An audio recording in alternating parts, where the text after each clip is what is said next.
It's been more than a week since the Robinson family SUV hydroplaned off Highway 75 here in Sherman into this drainage ditch behind me, eventually killing father and husband Will Robinson. Well, you've already heard about some of the biggest races here in Texoma, so you know the voters have a lot on their mind. But one thing they shouldn't have to worry about when they head to the polls is their safety. Earlier today, I spoke with the Grayson County Sheriff's Office on what they're keeping an eye on and how they're keeping everyone safe this year.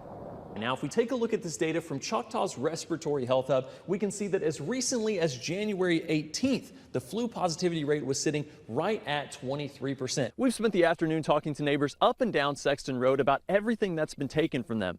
Among those, a $100 bill, a few checks from a checkbook, even a heavy piece of landscaping equipment that the neighbor says they ultimately left behind. An incredibly sad day for people all over southern Oklahoma who knew and loved Sheriff Christian. His story started back in 1984 as he graduated from Durant High School and began attending Southeastern Oklahoma State University just down the road. These cars are piling up, and it's been like this most of the day. I've been kind of out and about. I talked to some people in the Sherman Town Center.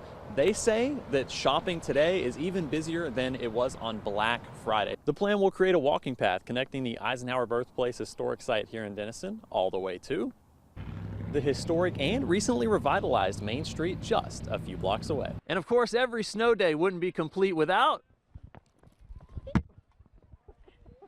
a snowball fight. Kirsten Dunn's family describes her as an exceptional young woman. She was so intelligent, and she was trying to be a good mama and live the right way. Following our dreams, doing everything together. That was the closest person I've had. But that was all taken away last February when the 20-year-old's body was found off Whitney Road in Sherman. I miss my baby. My granddaughter misses her mommy. She didn't deserve this. The Grayson County Sheriff's Office ruled the death a homicide and said foul play is suspected. And a year has gone by that we still have no answers. They say the investigation is ongoing and they are still pursuing all leads. So far, no arrest has been made. Here we are 11 months, but I'm asking anybody and everybody, put yourselves in my shoes and her shoes and her shoes. Would you want answers if it was your daughter or granddaughter? Dunn's family says the past few months have simply been a nightmare. This year has been the most difficult year of our lives.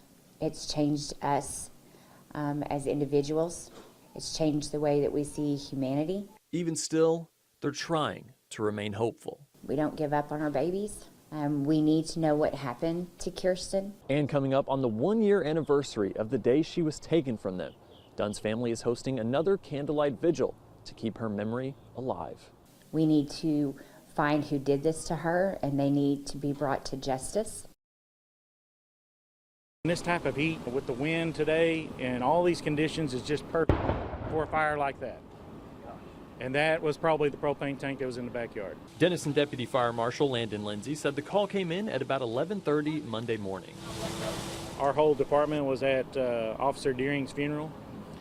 When that came in, the funeral had just ended. The initial report was a grass fire. We normally don't have a big response for that. It's usually a brush truck and an engine. But by the time they arrived, the fire had already spread out of control. The residents here were burning trash in the front yard.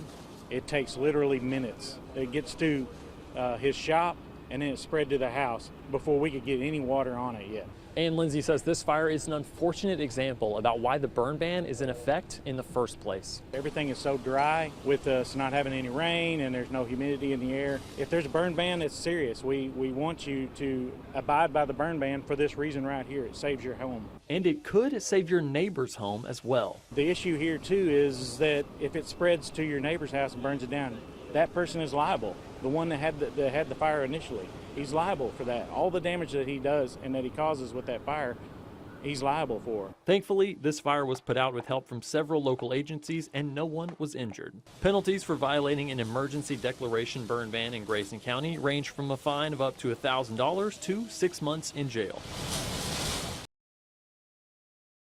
My entire identity has been compromised, and this is the first real opportunity to redeem myself. It was March of 1988. It was hell, man. Everywhere you look, you're seeing condemnation, rejection, ridicule. Perry Lott was just 26 years old when he was sent to prison for first-degree rape and second-degree burglary. I wouldn't wish it on my worst enemy if I had one. It's just indescribable, man. The combined sentence, more than 200 years in prison. Can you tell me your snap reaction when the judge, if you can remember, when the judge said guilty? I'm going to do better than tell you. I'm going to show you. Watch real carefully. This is exactly what happened when I heard the word guilty. I was staring into space, seeing nothing, hearing nothing. The next thing I knew, I was back in my county jail. In 2014, attorneys at the Innocence Project got involved. DNA testing performed on the survivor's rape kit proved that he did not commit the crime. I had been asking for years and years for the results of this rape kit that you claimed you had during trial, but they never gave it to me. After 30 years in prison, Lott filed a motion to vacate his conviction in 2018, but former District Attorney Paul Smith denied Lott's appeal. Instead, Lott agreed to a modified sentence, allowing him to immediately walk free. 31 years, my health deteriorating. I was that close to death. I wanted out.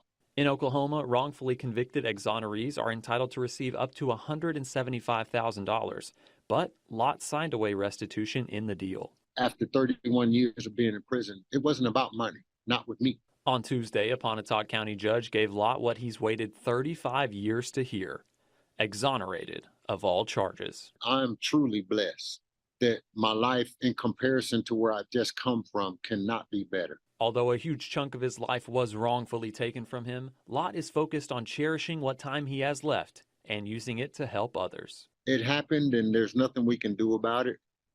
So I'll just continue trying to make myself a better person until the day I die. Reporting, Garrett Stringfellow, News 12.